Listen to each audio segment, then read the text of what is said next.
Olá pessoal, tudo bem por aí? Sejam todos muito bem-vindos à nossa segunda edição do programa de hoje de análises e opiniões, uma vez que a primeira edição foi exclusiva para os nossos membros ao meio-dia do dia de hoje. Foi muito legal também, tá? Então, se você não é membro do canal, está aí uma excelente oportunidade para se tornar membro hoje mesmo e desfrutar dos benefícios e, obviamente, ajudar o canal, né? Mas vamos em frente com a segunda edição do dia. No Caribe, tensão máxima. Donald Trump manda o porta-aviões USS Gerald Ford cercar a Venezuela. Declara o cartel de Los Soles, ligado ao regime de Nicolás Maduro, como terrorista estrangeira a partir da próxima semana e afunda mais um barco de drogas no domingo, ampliando sanções e operações militares contra o narcotráfico, enquanto sinaliza possível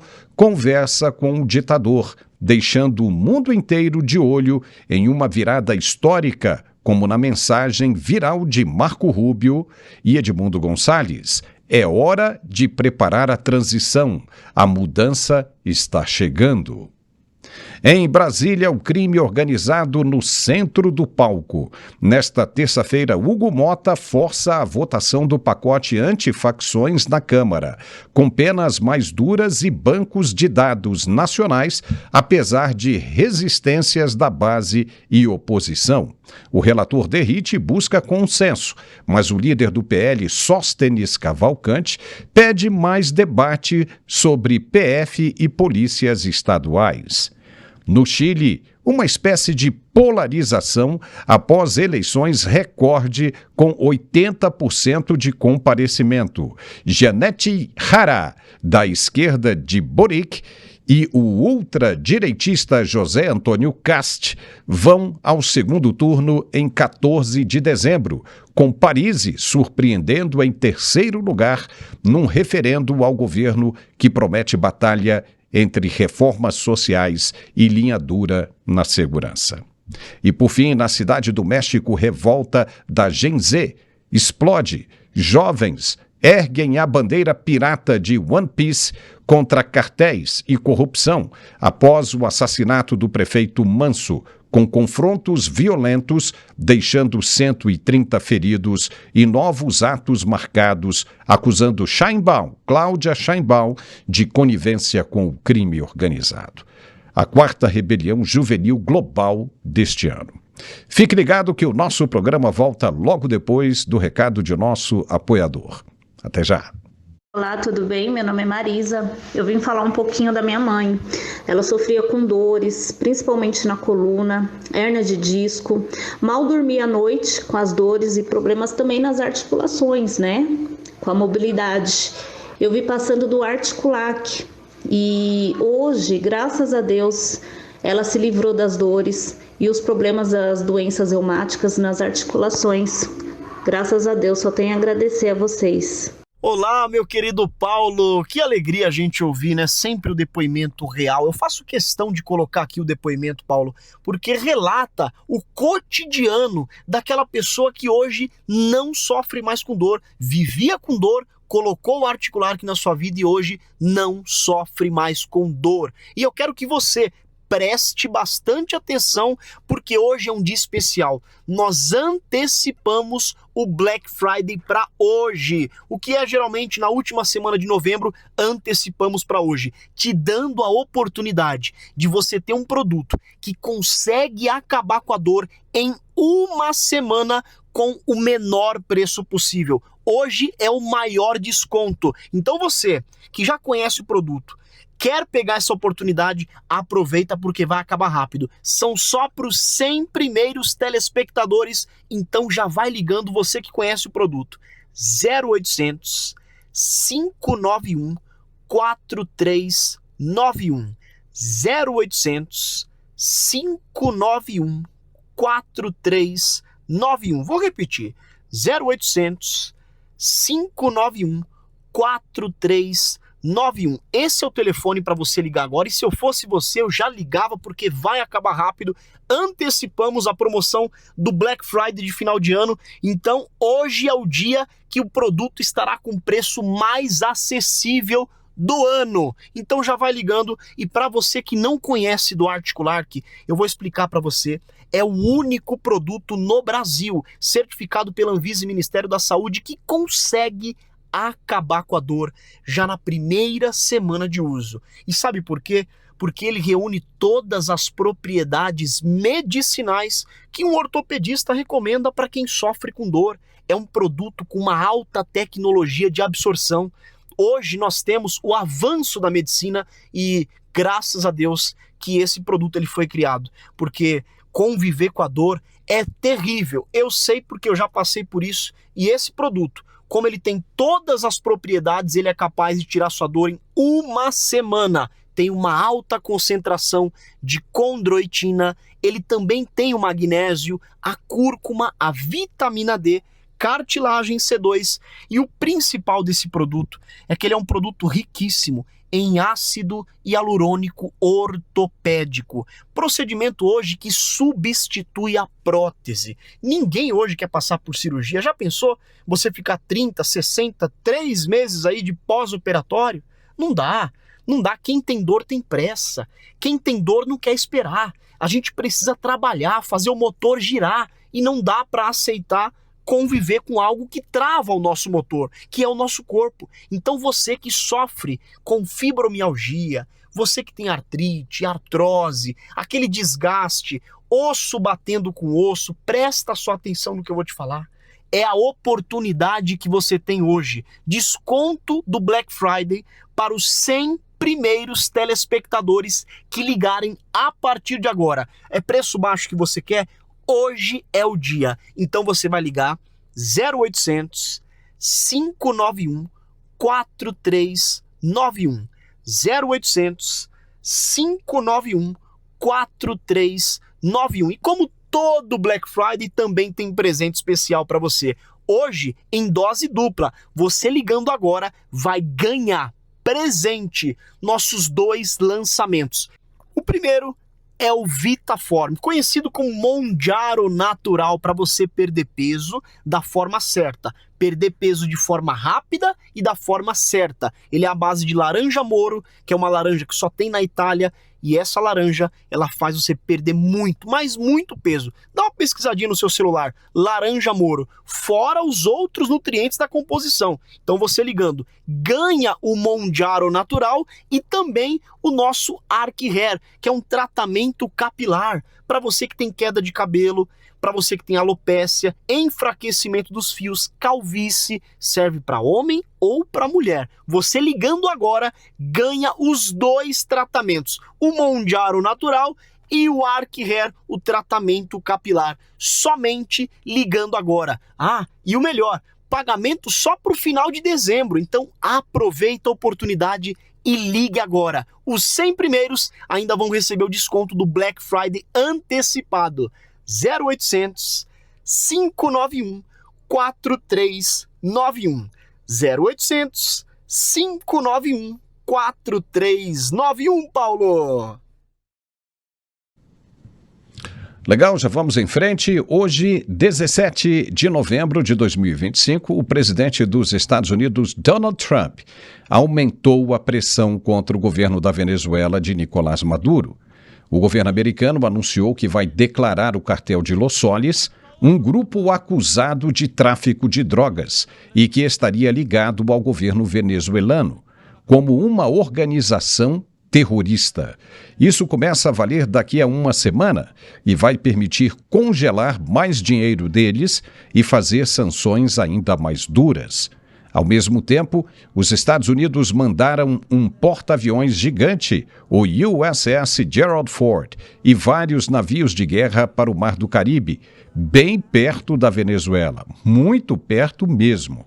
Nos últimos meses, navios americanos já destruíram mais de 15 barcos que traficavam drogas naquela região.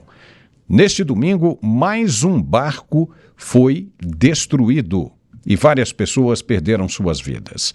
Trump disse que talvez converse com Nicolás Maduro, porque o governo dele, da Venezuela, pediu para falar. E veja o que Trump disse.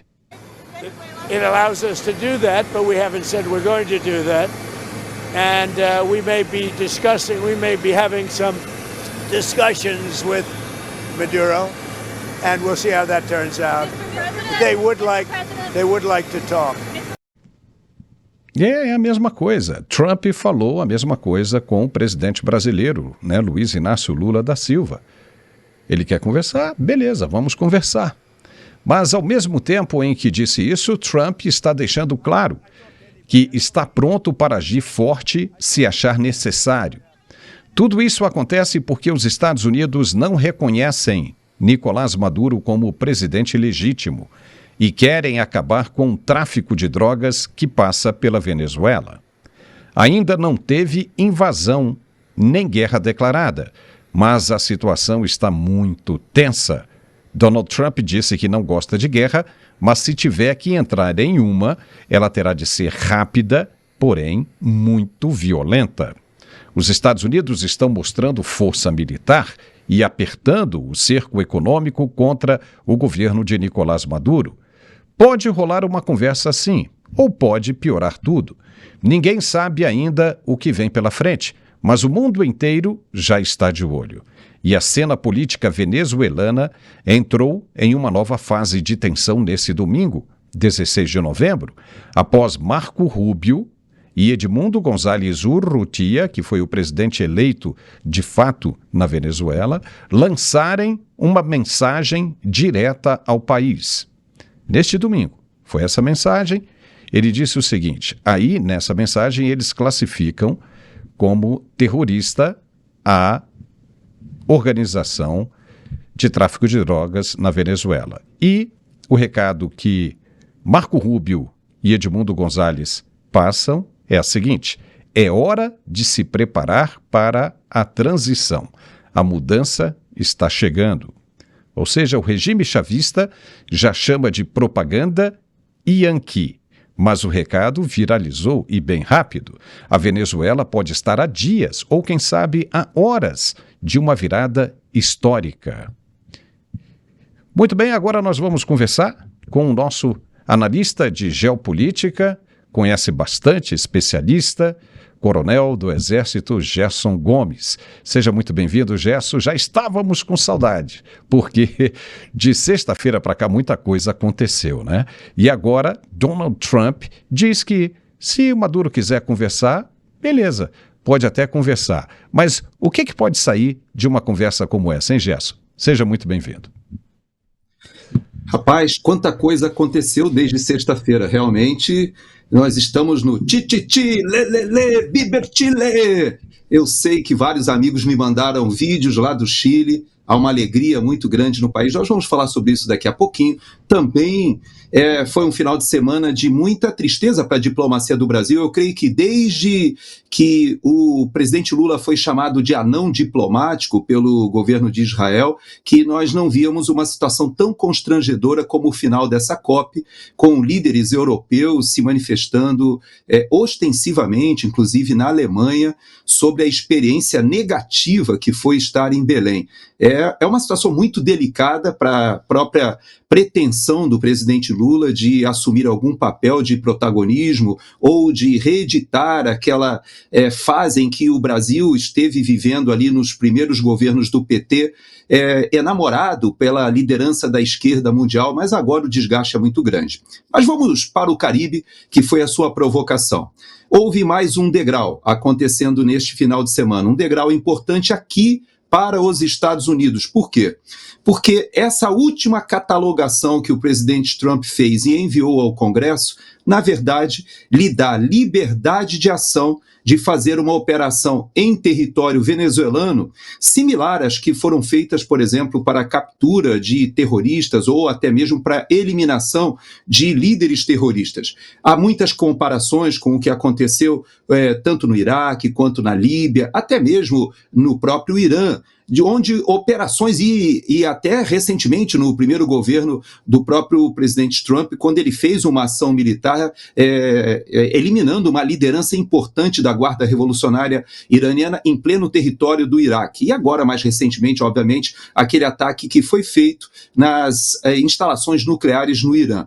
Todas essas ações, elas demandam que a opinião pública americana e o Congresso americano deem liberdade de ação, mas também é importante entender que os Estados Unidos precisam, dentro do seu sistema político, que isso esteja respaldado na legislação.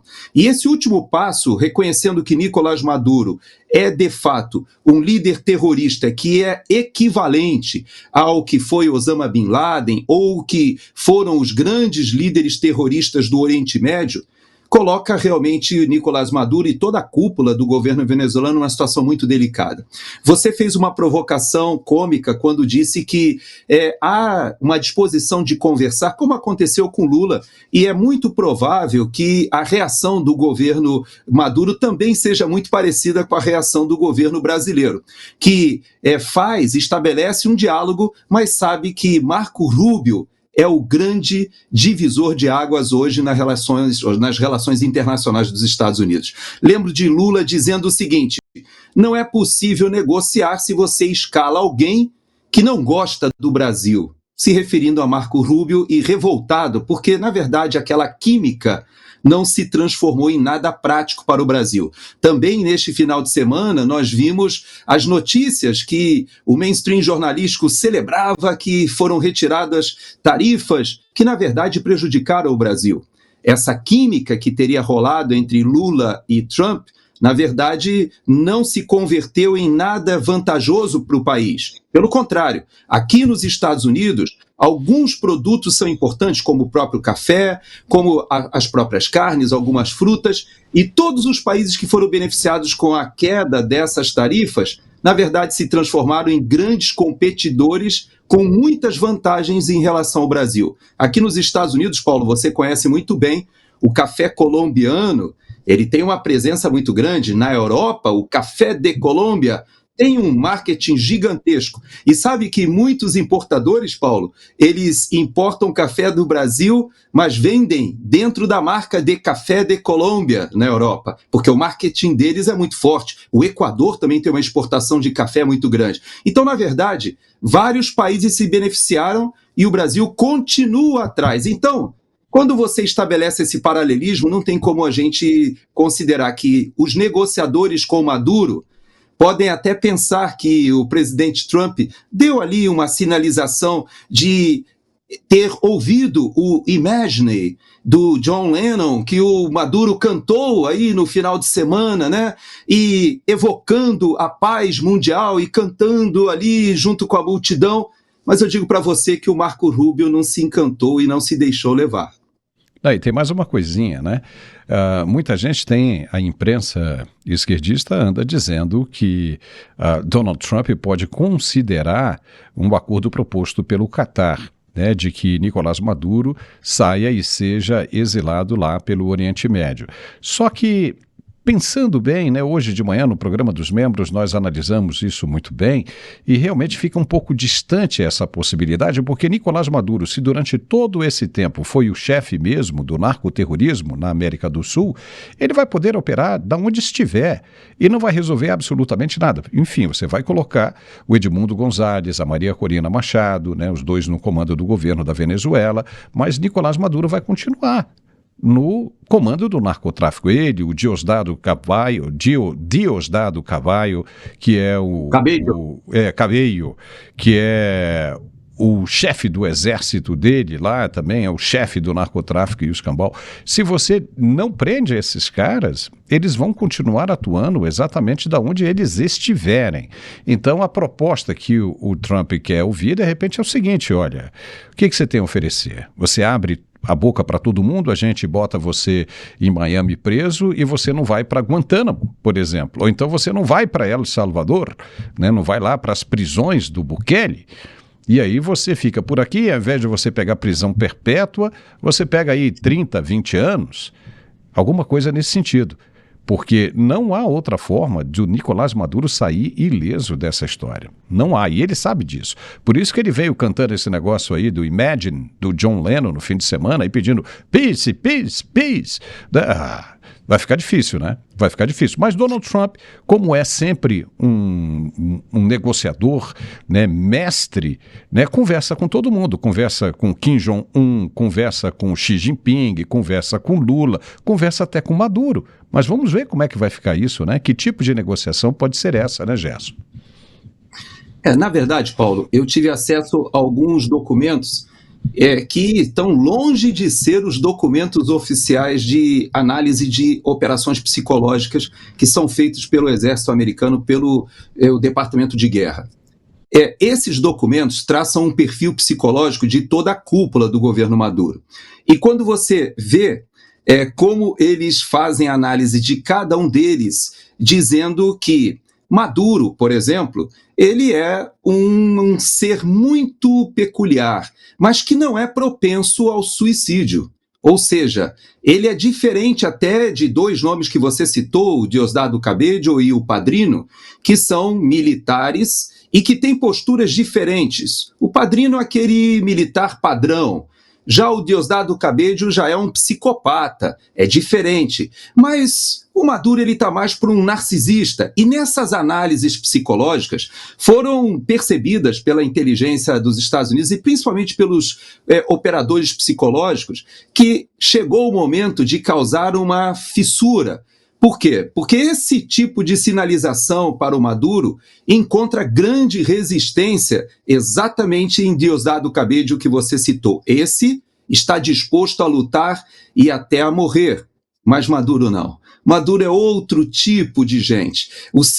A sua personalidade indica que ele pode sim ser traído por aqueles que desconfiam que ele vai recrudescer ou que ele vai amolecer nas negociações. Mas, como você disse, essas negociações estão acontecendo. Seria interessante até para o povo da Venezuela que uma saída negociada, mesmo que num primeiro momento, como você disse, essa cúpula se retirasse do país pacificamente. Não sei se será possível. Os Estados Unidos já levantaram todos os alvos estratégicos e militares para fazer um faseamento da operação. O que é isso? Provavelmente eles podem fazer um ataque a algumas instalações militares. Existem, inclusive, instalações que o Serviço de Inteligência já levantou com detalhes. Foi recebido um pouco de equipamento suplementar dos russos. Houve uma aeronave russa grande que passou por Cuba e chegou na Venezuela alguns dias atrás, levando algum equipamento, porque, na verdade, todos os S-300, né, da artilharia antiaérea da Venezuela, e até mesmo os aviões russos, né, porque eles têm alguns aviões russos até modernos, comparados com outras forças aéreas da região. Só que eles não recebem manutenção, eles demandariam uma conexão de aviônica que eles não têm e nem têm o suporte necessário para a utilização desses equipamentos que, porventura, tenham recebido dos russos. Salvo os russos tenham estado já em acordo com o governo venezuelano para eles mesmos operarem esses equipamentos, a própria Força Armada venezuelana não teria condição de suportar nenhuma primeira leva de ataques. Por isso eu digo para você que o governo americano, obviamente, não quer que a população civil seja atingida, o governo americano sequer deseja que instalações petrolíferas de infraestrutura possam ser destruídas e dificultando a retomada do governo por Edmundo Gonzalez e Maria Corina Machado, que precisarão colocar o país nos trilhos, receberão muito apoio econômico, com certeza, mas não podem ter o país destruído. E também, Paulo,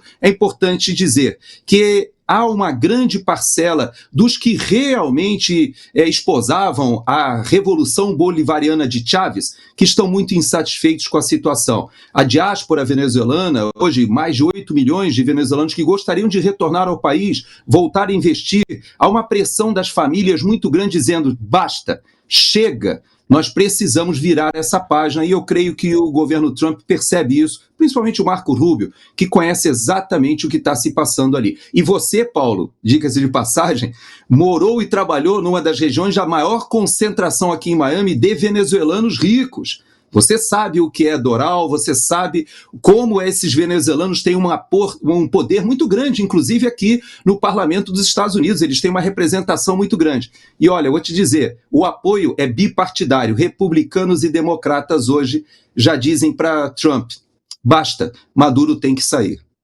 Pois é, não só Doral, né, mas também como reduto dos cubanos, Hialeah, né, Little Havana ali em Hialeah, gigantesca aquilo ali. Então a gente conhece extremamente bem a situação de Cuba, né, de dentro e de fora.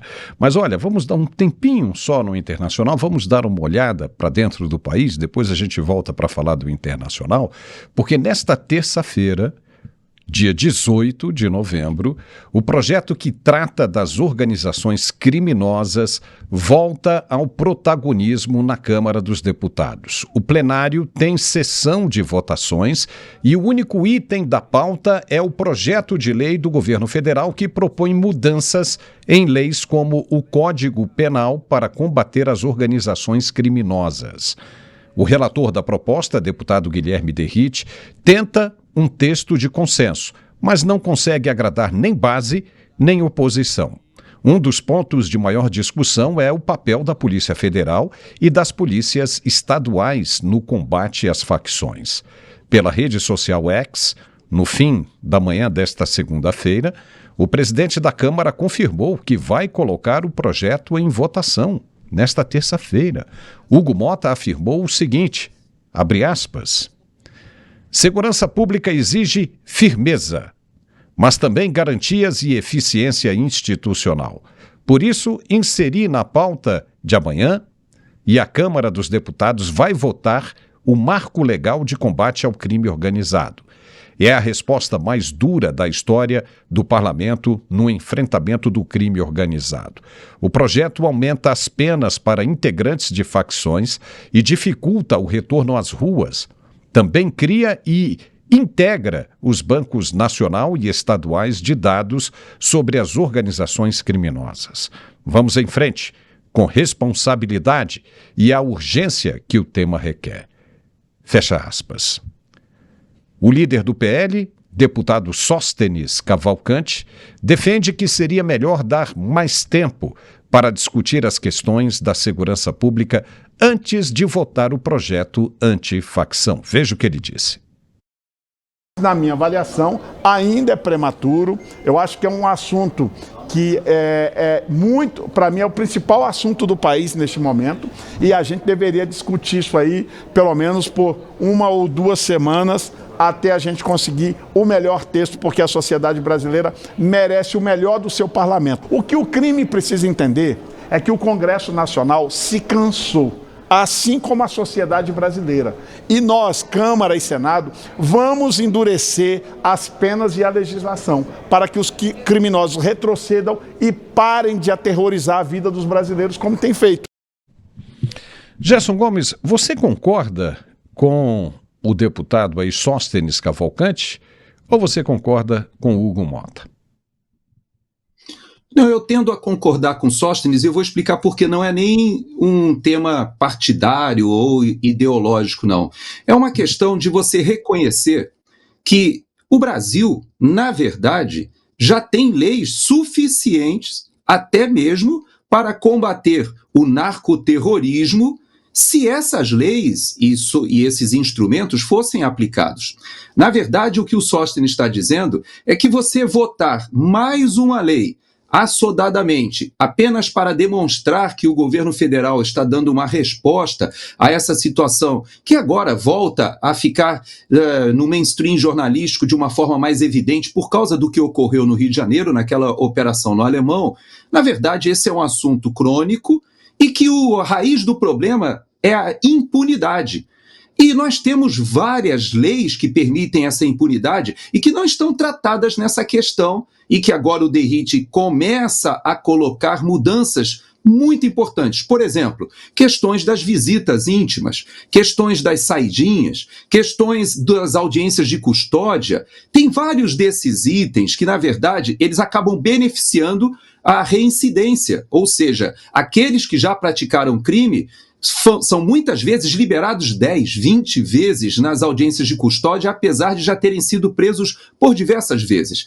Da mesma forma, líderes dessas facções estabeleceram um sistema quase de previdência privada que atende os familiares de vários desses faccionados, como eles agora denominam, né? O que, na verdade, faz com que o Estado paralelo que se instalou no Brasil, ele já tenha avançado, inclusive, para o suporte das famílias dos presos. E agora o próprio Derrite começa também a desfazer o que existe do próprio governo socialista que o Brasil vem herdando já há algumas décadas, que avança em cada vez mais benefícios para os presos, seus familiares, deixando de lado o impacto sobre as vítimas, sobre a sociedade que sofre. Então, a colocação do Sóstenes, para mim, é uma colocação responsável. Por quê? Porque tem que se aproveitar essa onda que agora volta a trazer o tema da segurança pública de novo ao protagonismo do Congresso Nacional, para que a gente avance em mudanças importantes na legislação e, principalmente, que sejam mudanças que não sejam desrespeitadas pelo Ministério Público e pelos juízes, e desembargadores e até mesmo os ministros do STJ e, por que não dizer, ministros do STF. A quantidade de habeas corpus que foram concedidos no STJ e no STF nos últimos anos para faccionados, como eles estão denominando agora, mas na verdade para narcoterroristas ou narcotraficantes que exercem o terror nas comunidades do Brasil, hoje quase 25% da população brasileira vive em áreas aterrorizadas por esses que dominam e que estão no lugar do Estado. Então, eu creio que o Sóstenes, o que ele está dizendo é o seguinte: olha, não adianta a gente maquiar o problema, simplesmente votar uma legislação às pressas e dizer, olha, está resolvido, agora o Brasil já está com o seu problema da segurança pública equacionado. É claro que não é assim, ele sabe que existem também iniciativas do próprio Lewandowski, que, eu repito, talvez seja um dos piores ministros da Justiça que nós já tivemos nos últimos anos, não pelo aspecto da justiça, coitado, porque, como ex-integrante do Supremo Tribunal Federal, ele podia ser um ministro da Justiça. O problema é que nós decidimos que a segurança pública também faz parte desse ministério. E agora as suas ideias são as piores possíveis. Não podemos esquecer que assim que ele assume o ministério, nós tivemos fugas de presídios de segurança máxima, Paulo. Então, o que nós temos visto com essa troca de Flávio Dino, que vai ao Supremo Tribunal Federal, troca de lugar com Lewandowski, que sai do Supremo Tribunal Federal e vem para o Ministério da Justiça, é, na verdade, uma fase em que nós precisamos redesenhar sem ferir o pacto federativo. E eu acho que essa talvez seja a maior preocupação do Sóstenes, viu, Paulo? É não deixarmos que essa iniciativa arranhe o pacto federativo. E o que eles estão destacando aí é como um marco, né, dessa legislação antifacção, é o aumento da pena. A questão não é aumentar a pena, né, daquele cara que for pego. A questão é mantê-lo preso. Mantê-lo preso e pelo tempo que ele deve ficar. Porque, primeiro é prender, né? Que já é difícil. Segundo é mantê-lo preso. Se conseguir essas duas primeiras coisas aqui, não haveria nem a necessidade de se aumentar a pena de reclusão. Porque o que hoje nós vemos é justamente essa falta de crença do crime organizado no sistema penal brasileiro, né, na justiça brasileira. Né? Então tem conversas aí de WhatsApp vazando, né, que são extremamente cabulosas, envolvendo nomes de autoridades que realmente assustam. Se isso for verdade mesmo, é a prova de que realmente você não consegue acabar com o crime se as coisas continuarem desse jeito.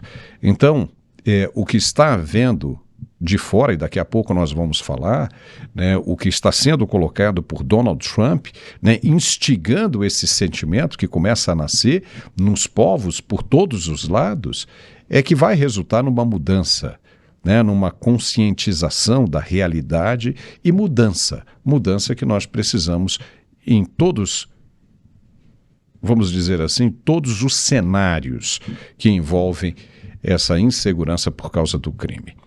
E olha, a esquerda está chegando no fim, hein? Está chegando no fim de domínio.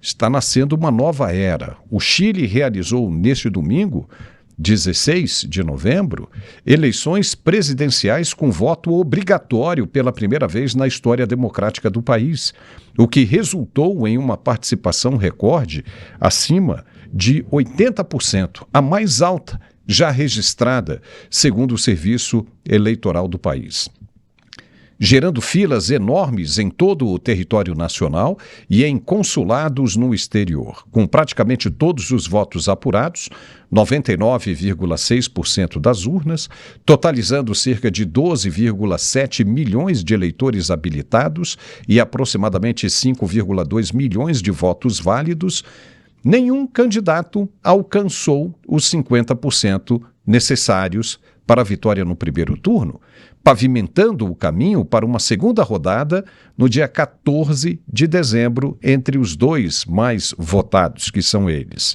a candidata da esquerda oficialista, Janete Jara, da coalizão Unidade por Chile, e ligada ao governo de Gabriel Boric com 26,85% dos votos, ou cerca de 1.390.000 votos, e o ultraconservador José Antônio Casti, do Partido Republicano, que alcançou 23,92%, algo em torno de 1.240.000 votos. Ficou bem ali, pau a pau ali, com uma candidata esquerdista. Em terceiro lugar, surpreendeu o populista de direita Franco Parisi, do Partido del Pueblo, com 19,5%.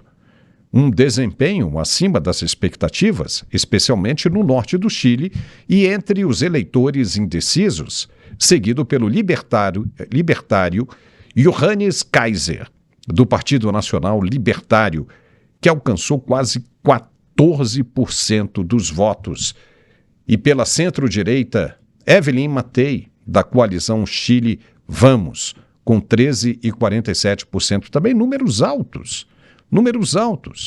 Os demais candidatos, como o independente Harold May Nichols, o progressista Marco Henriquez Ominami e o comunista Eduardo Artés, ficaram abaixo de 2% cada um.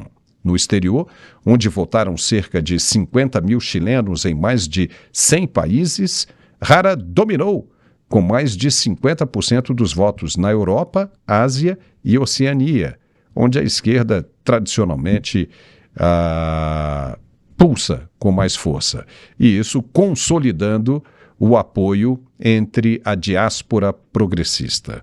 A eleição é interpretada como um referendo sobre o governo de Boric, cuja aprovação gira hoje em torno de 25% a 30% em meio a desafios econômicos e de segurança. Jara, ex-ministra do Trabalho e primeira comunista a liderar uma chapa presidencial, defende a continuidade das reformas sociais, como a jornada de 40 horas e aumentos salariais, e ambientais, prometendo ouvir os eleitores que optaram por outras opções para ampliar a base. Já Casti, concorrente pela terceira vez, porque perdeu para Boric em 2021, enfatiza ordem, segurança pública com linha dura contra o crime organizado e imigração irregular, além de cortes em gastos públicos e uma agenda conservadora católica, com o Congresso renovado, onde a esquerda mantém uma certa tranquilidade, mas a direita avança em cadeiras parlamentares, o Senado agora passa a ter maioria, e o segundo turno promete uma espécie de polarização entre o progressismo e o conservadorismo, podendo redefinir o rumo do Chile em um contexto de oscilações políticas históricas conhecidas como o pêndulo chileno. Na verdade, né, Gerson, a gente fala aí de uma possível polarização, mas não é isso que vai acontecer. Por quê? Porque hoje os candidatos que ficaram em terceiro e quarto lugar já declararam apoio ao Casti, né, que é de direita. Então, quer dizer, e eles tiveram, né, um resultado, né, extremamente alto, né, para os padrões que tinham nas eleições anteriores. Então, há uma grande possibilidade, né, diríamos, mais de 80% da direita sair vitoriosa nessa eleição de 14 de dezembro, né? Pois é, Paulo.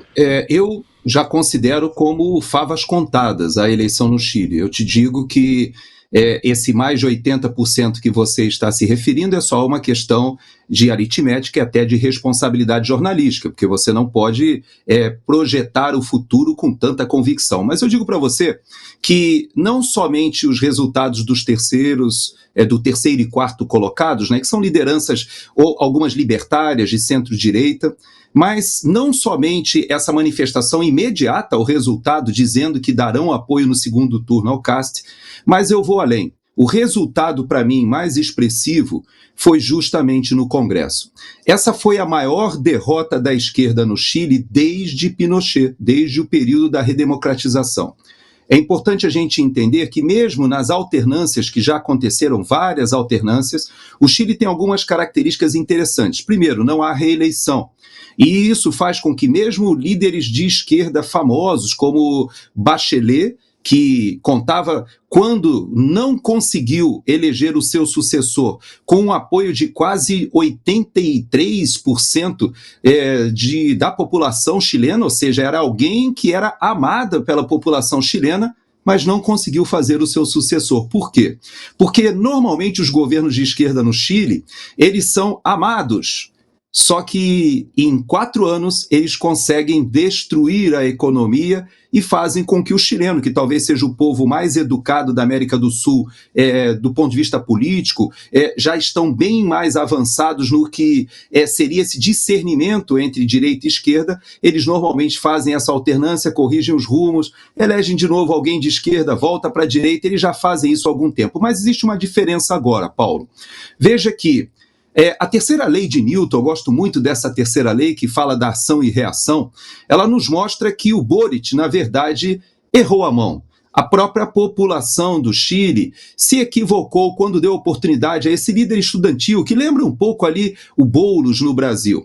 Porque ele, que fazia parte desse movimento, que ia para as ruas, incendiava estações rodoviárias, pressionando a classe média, pediu uma oportunidade, a população deu essa oportunidade, mas ele colocou os pés pelas mãos em vários aspectos. Primeiro, convocou uma constituinte.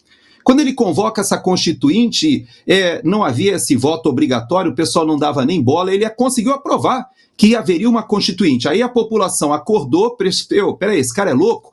E aí o que fizeram? Elegeram os constituintes, e aí o que aconteceu? A direita ganhou a maioria dos constituintes. Aí votaram, fizeram uma nova proposta de Constituição que era ainda mais à direita do que a estava vigorando, que já tinha sido modificada desde a era Pinochet. E aí o que aconteceu? A esquerda disse, não, então é melhor deixar como está. Então a Constituição foi mantida. Da mesma forma, a proposta dele era acabar com a situação legislativa bicameral, ele queria acabar com o Senado, queria acabar com a polícia. Os carabineiros seriam destruídos por a nova proposta constitucional. A população que se orgulha demais dos carabineiros do Chile, quem já visitou o Chile sabe, é uma polícia super prestigiada. E mais do que isso, quando eles tentaram acabar com o Senado Federal, foi o golpe de misericórdia. Por isso eu digo para você que essa reação ela foi natural. E sabe de uma peculiaridade, Paulo? Além dessa questão presidencial que você levantou, que com certeza o Casti deve ser o eleito, mas uma curiosidade que me chamou a atenção foi que muitos militares e policiais foram eleitos. Dos deputados que você está citando, olha só que interessante. Nós temos ali na Câmara dos Deputados, agora, 51% de direita, 79 deputados. E de centro, 14 deputados. E de esquerda, 62. Mas o mais importante não é nem a questão da quantidade, mas da qualidade. Para você ter uma ideia, foram dezenas de parlamentares de esquerda históricos, lideranças que estavam no parlamento desde a saída de Pinochet, lideranças que estavam com Bachelet, que não foram reeleitos, não conseguiram voltar para o parlamento. E essas novas lideranças têm, inclusive, um cabo da polícia, lá dos carabineiros, que foi perseguido durante 5 anos, dizendo que havia se portado com violência, etc. Acabou sendo eleito deputado agora. Foi perseguido pelo Boric.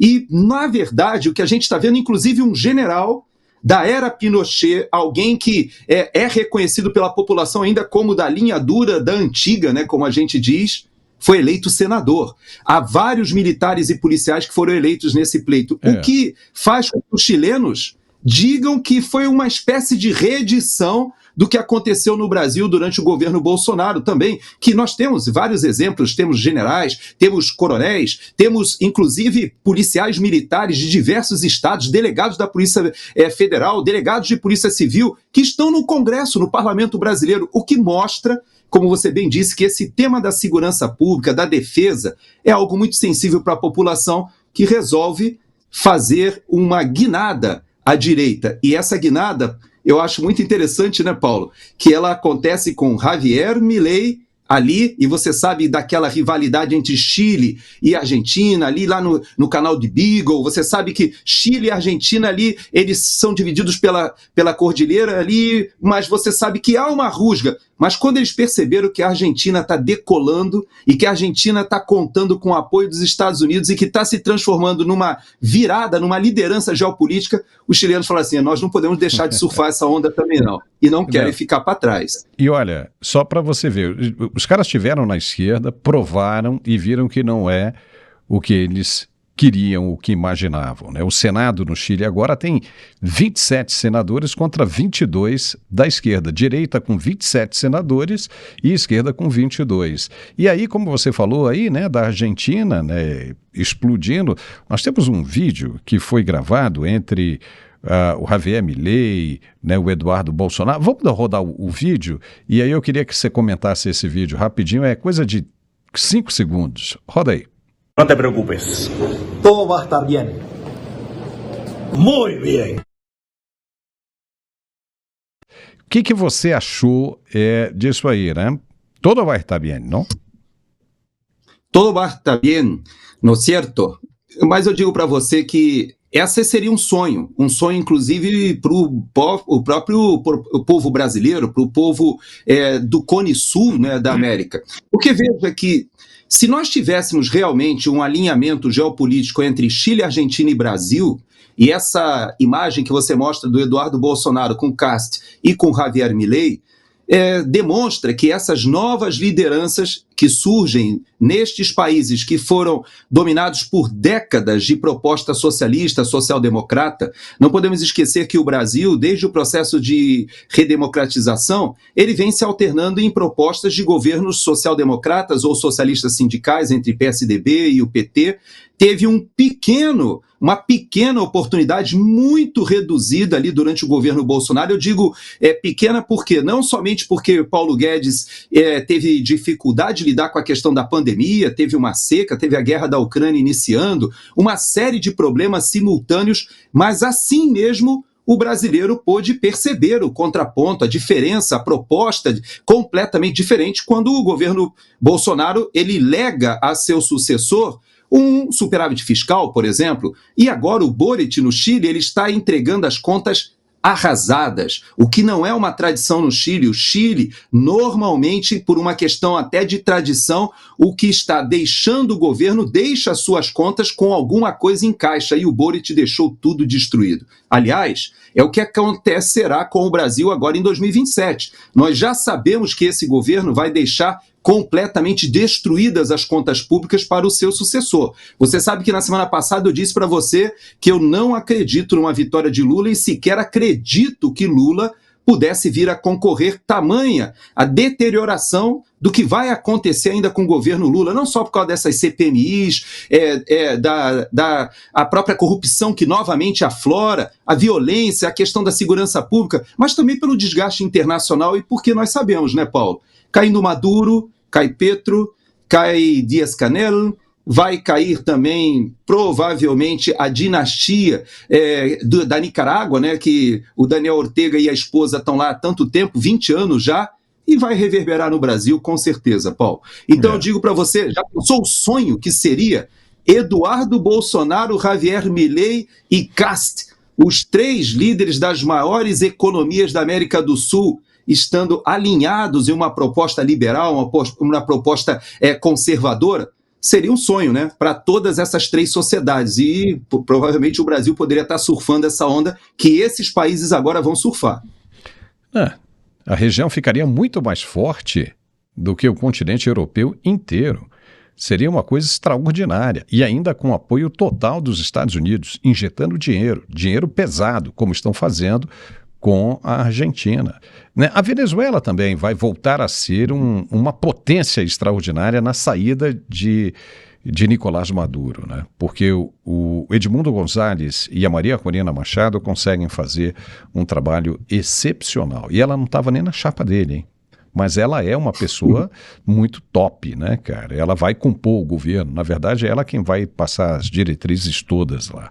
Mas olha, a situação está ruim também para o México, né? Para o México.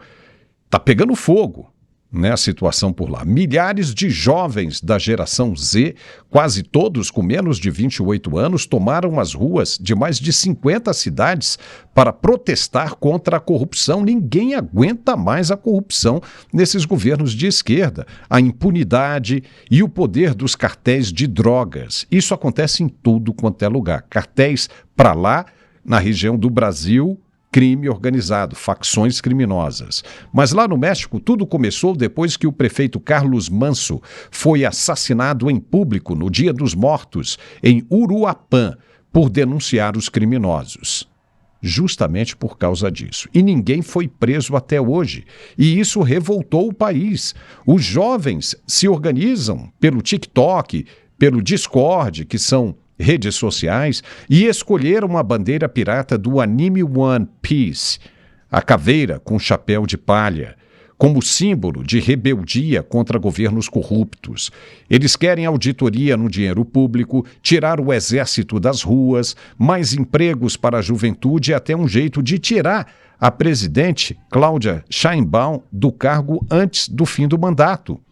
No sábado, 15, o protesto na Cidade do México começou pacífico, mas virou confusão rapidinho. Derrubaram grades, jogaram pedras, a polícia respondeu com gás lacrimogênio e balas de borracha. Foi um caos. O resultado, mais de 130 feridos, a maioria policiais, 28 presos e pichações nas portas do Palácio Nacional, a casa da presidente Claudia Sheinbaum. Muita gente acusa o governo dela de fazer vista grossa para os cartéis, mesmo prometendo acabar com a violência. Sheinbaum diz que os protestos são comprados e manipulados por robôs na internet, mas os jovens respondem que estão cansados de ver gente boa morrer todo dia, enquanto o crime manda no país. É o quarto grande protesto de jovens no mundo só neste ano. No México, a revolta continua e novos atos já estão marcados para esta semana. Gerson, os caras não aguentam mais. Por que isso está acontecendo? Houve na Indonésia e mais tantos outros lugares. É o quarto do mundo que os jovens estão se rebelando. Isso nos faz lembrar a época dos caras pintadas e o governo brasileiro tentando conter a informação que é difundida pela internet. E nesse caso do México, não tem nada de narrativa, de informação, de misinformation, né? Desinformação e fake news. Absolutamente nada disso, né? Aí é a globalização da informação, é o jovem tendo acesso à verdade e formando opinião, se revoltando contra as ações de um governo corrupto, né? Você sabe que você fez uma provocação que eu vi nas redes sociais e houve uma indignação de muita gente, porque já há lideranças políticas da esquerda no Brasil dizendo que esse fenômeno do México se assemelha ao que aconteceu no Nepal e que se o Brasil não regular as suas redes sociais e não tiver um controle social mais rígido em relação às redes sociais, o Brasil pode ver algo semelhante acontecendo no ano que vem. Veja que esse alerta dizendo que a solução para a indignação da sociedade com a questão do crime organizado e até se levantando e se rebelando contra governos que estão conectados e recebem dinheiro e são financiados pelo crime, pelo narcotráfico, ou que já vivem o narcoterrorismo como o México vive, na verdade, é você tapar o sol com a peneira, é querer você controlar a opinião pública por intermédio de censura. que é o que realmente está acontecendo no Brasil já há algum tempo, desde o inquérito do fim do mundo. Nós temos uma cláusula pétrea da nossa Constituição sendo rasgada e desrespeitada com a censura prévia, vários perfis sendo derrubados, canais desmonetizados por ordem judicial. Isso que já acontece no Brasil e que agora parece que vai se agravar ainda mais com o Supremo Tribunal Federal endossando um controle das Big Techs que devem fazer uma censura prévia agora, inclusive do que seriam atos antidemocráticos. Você coloca, obviamente, o poder discricionário na mão de quem para estabelecer o que é verdade, mentira, o que é desinformação, o que é ato antidemocrático. Esse é um perigo muito grande que o Brasil está começando a discutir agora e que olha para o México dizendo o seguinte: os cartéis de crime no México, eles dominam áreas do território em que nem a polícia, nem as forças armadas conseguem impor a presença do Estado. Mas é pior, porque eles já elegeram prefeitos, governadores e há quem diga que a própria presidente do México recebeu o apoio dos cartéis e por isso ela não pode se rebelar contra aquele apoio político e financeiro que ela recebeu. Veja que o México ele está apoiando também em combustível a ilha de Cuba, assim como o Brasil está fazendo. Nós temos uma posição interessante em que México e Brasil são dois países que têm problemas com o narcotráfico, com o crime organizado e que continuam apoiando Cuba nesse momento, que é o grande vetor do que acontece na Venezuela e na Colômbia. Então veja que esse assunto ele acaba sendo interligado com o nosso primeiro assunto sobre a presença militar dos Estados Unidos. Eu queria chamar a atenção, quando você fala do México, em um aspecto.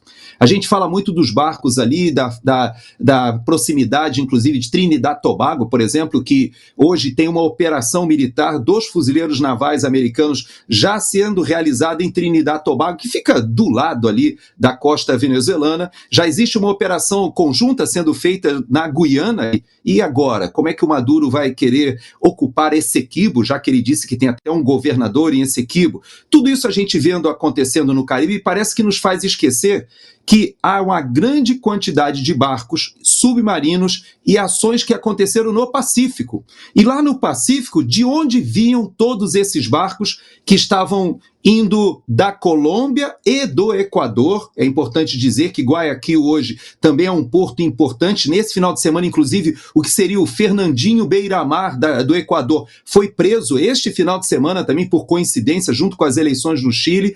E todo esse movimento no Pacífico vai para onde? Vai para o México. Ou seja, entra nos Estados Unidos não diretamente, vai para o México. Os cartéis mexicanos fazem um entreposto para ingressar nos Estados Unidos. Então, está tudo ligado, Paulo. Esse assunto que está acontecendo no México, ele tem muita conexão com a Colômbia, tem conexão com o momento que o Equador também, que fez um plebiscito esse final de semana para se aproximar ainda mais dos Estados Unidos no combate ao narcotráfico. E tudo leva a crer que essa operação, ela de fato resolveu acabar com o poder do narcotráfico na América do Sul. Veja que a Bolívia já tomou sua decisão. Fizeram sua eleição, abandonaram a proposta de Evo Morales, que durante mais de 20 anos oprimiu o povo boliviano dentro de uma proposta que os cocaleiros faziam o comércio da cocaína, que é algo legítimo. Saindo da questão até cultural tradicional de que enmasca a folha da coca nas altas altitudes da Bolívia, por uma questão até tradicional deles, mas que se transformou no narcotráfico e realmente em terrorismo de Estado, que é o que a gente via na Bolívia. Então você vê Bolívia abandonando, agora o Equador indo para o lado da política externa dos Estados Unidos.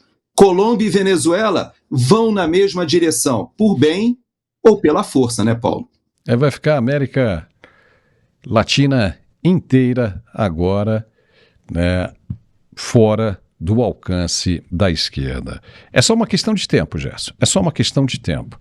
E nós ficamos por aqui com esse programa de hoje, né? Foi muito bom, né? Obrigado aí pelos esclarecimentos, né, Gerson? É sempre bom a gente bater um papo e a gente continua atento. Até sexta-feira, aqui a gente pisca e acontece um monte de coisas. Mas está ficando cada vez mais apertada a situação lá na Venezuela. E a gente fica de olho, porque não vai dar para essa turma segurar isso aí por muito tempo não, né? Obrigado, viu, Gerson? Se Deus quiser, até sexta, se nada acontecer, porque se as operações na Venezuela começarem, você sabe que eu estou à disposição para a gente fazer análise. Até sexta. E a gente te aciona aí rapidinho. Até sexta. Obrigado. Tchau. Olha, e nós chegamos ao final desta edição, mas eu gostaria de lembrar que nesta terça-feira, de manhã, às 7 horas da manhã, nós já temos o Giro Mundial, tá? O Giro Mundial que estava entrando no sábado e esporadicamente durante a semana. Nós vamos colocar o Giro Mundial agora, quase que todos os dias, se não todos os dias, de terça a sábado, tá bom? É bom você dar uma acompanhada, porque aí você passa a ter notícias do mundo inteiro em português. Olha que maravilha. Você fica muito bem informado aqui no Mundial Telenotícias. E logo mais, nesta terça-feira, às 9 horas da noite, nós temos a estreia do programa do professor Marcos Pisolato. A culpa é do Deodoro. Muito legal o programa dele. Eu acho que vocês vão gostar bastante. Tá bom? Então, um forte abraço, obrigado por tudo. E nesta terça-feira, ao meio-dia, estamos de volta com Alfredo Bessoff e Carlos Dias. Um forte abraço e até lá.